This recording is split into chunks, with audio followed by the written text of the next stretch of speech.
konya gang'o.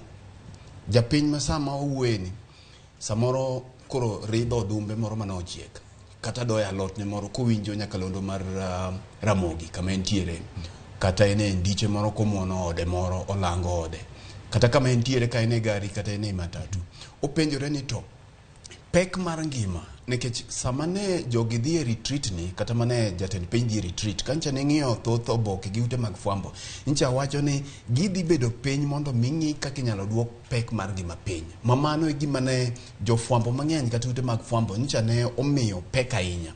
Mak mana ni kane wang'iyo nto lipot mane wuok kata mana kuom gini, to en ang'o mane owach kuom pek mar ngima, kaka pek mar ngima dhi dok piny. Bende nitiere e press release kata conference kata gik mane owacho, ne ok woneno ka okelo kata wacho kenge kaka pek mar ngima dhi dok piny, kaka nengo mo masani ni malo kata nengo mafuta masani ni malo dhi dok piny gi yo mane.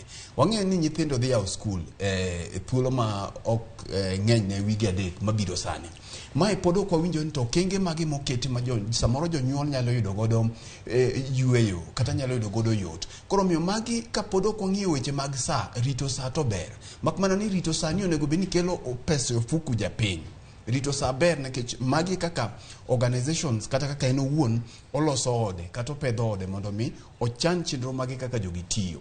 Mak mana ni gima ne jopiny rito kacha mondo mi ne wawinji, nikech king'iyo sirikande ni ncha ne odonjo sama ne ngima pek. To bende gima yande wawacho ka kinde duto ne sirikal moro amora modonjo sama ncha yiero ntiere, agenda number 1 ne en ng'iyo kaka pek mar piny nengo mar ngima nyalo duogo piny. Koro anyalo wacho ni gini oko retreat ni kata geno mane jopiny ni godo nonego bed ni giwinjo ni gik makama nengo moko kata kaka ncha giwacho cha gibiro gi plan machalo kamae kopogore gi weche ma samoro